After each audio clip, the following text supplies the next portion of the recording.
Have England taken decisive steps towards 2-2 on day two in Ranchi? It finishes with India 219 for 7 in pursuit of England's first innings total of 353, done largely on the back of a marathon bowling effort from Shoaib Bashir, the headliner on the second day's play in Ranchi. Welcome to ESPN Match Day with Sanjay Manjrekar joining us to look back on how things went about. Sanjay, everything we thought on day one about the pitch, that it might have been the morning moisture which made it difficult, but then it became easier to bat.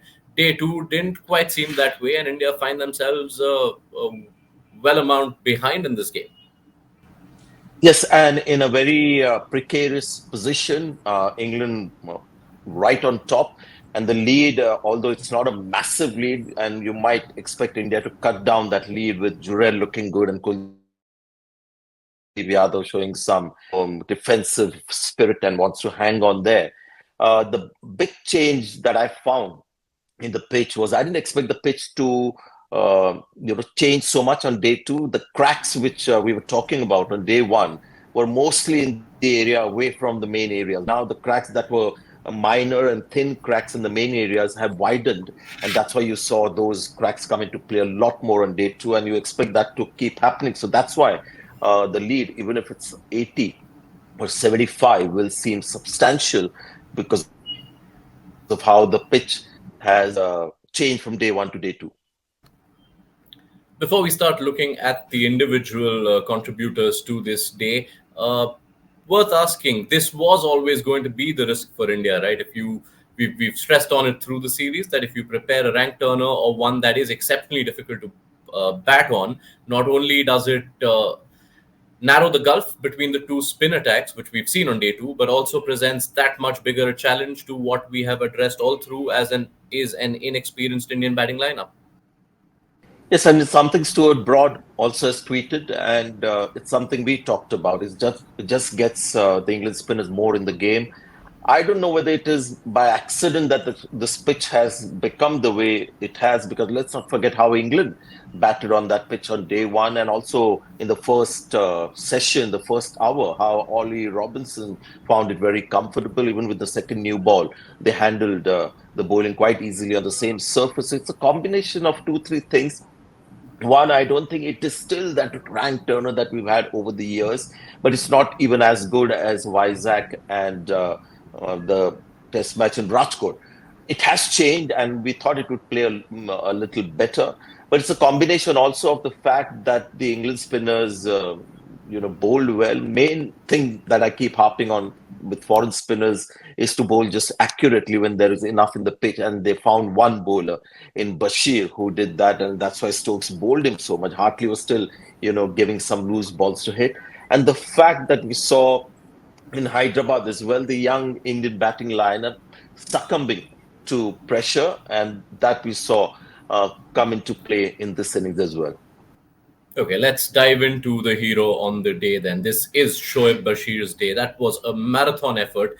32 overs he's bowled, pretty much non-stop. 31 actually non-stop, and then just the change to change his ends. But then it's not just about the length. To maintain the accuracy and to have the kind of impact, this has to be a day he can be immensely proud of.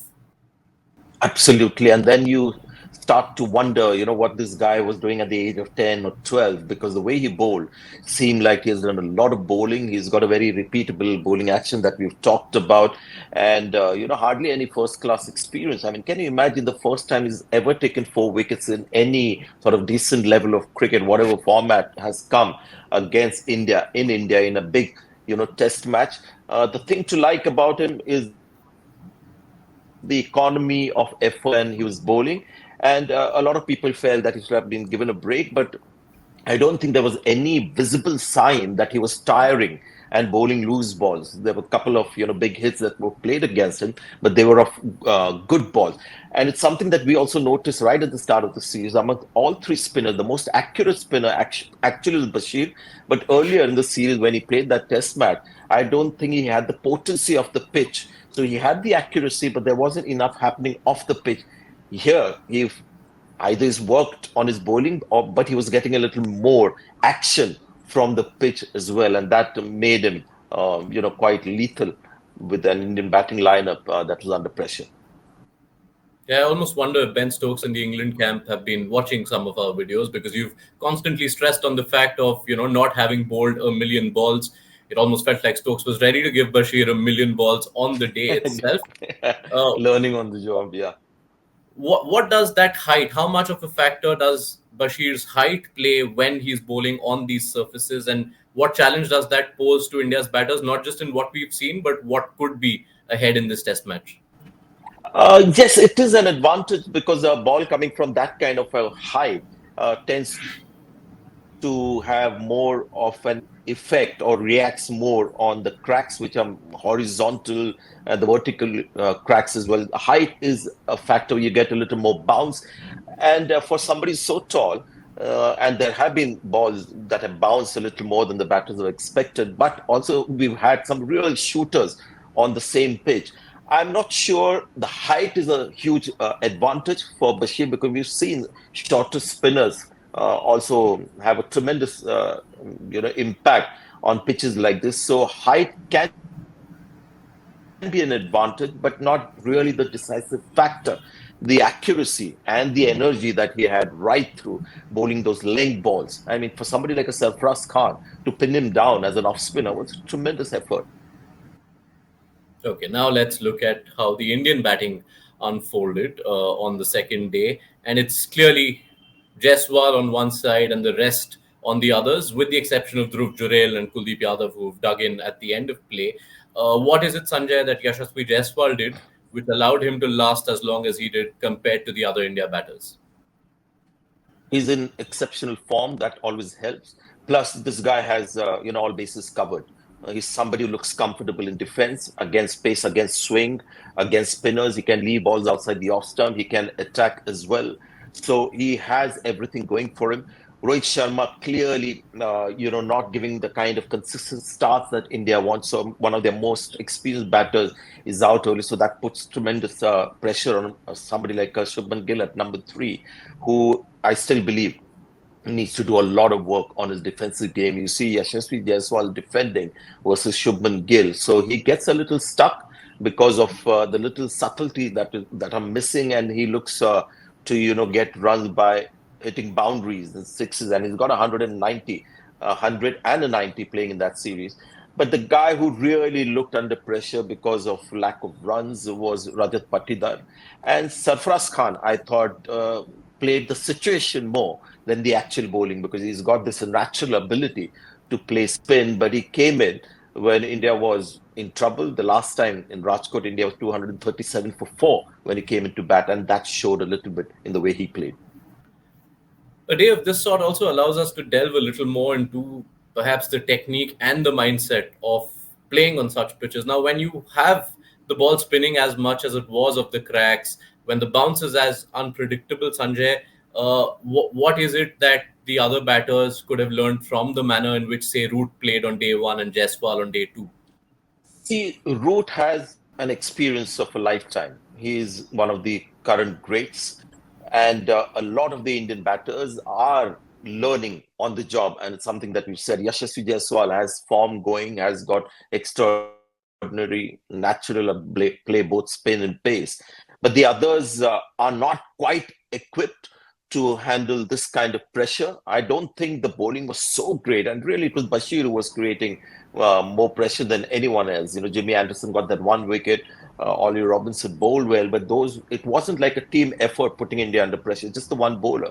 So India had many ways to get out of that situation, but it's something we've got to be understanding of with this current batting lineup, that when there is some serious pressure, and Ben Stokes is a big factor in creating the pressure. The spinners bowl, Stokes creates the pressure, and these guys, because the lack of test matches under their belt, are vulnerable to that pressure. To the point you made about Sarfaraz, and it can be a challenge for even the most seasoned of batters at times. Does it then, on surfaces like these, become almost a matter of battling the demons in your mind and what you think the pitch might do more than what it might actually be doing? And that is the trick on playing on treacherous pitches like that. My experience was that I actually felt a sense of relief when I went into bat on a pitch that was completely in favor of the bowlers, because then, you had nothing to lose. You weren't expected to get a big score. So that actually freed up my mind. And that is how I think batters have to look at things. We have to bear in mind that England, with Ollie Robinson set and Joe Root set, how comfortable they were in the first hour on that same pitch on day two. So it's also got a lot to do with set batters staying in there. It's been a series where you have seen one or two big partnerships changing the course of the match.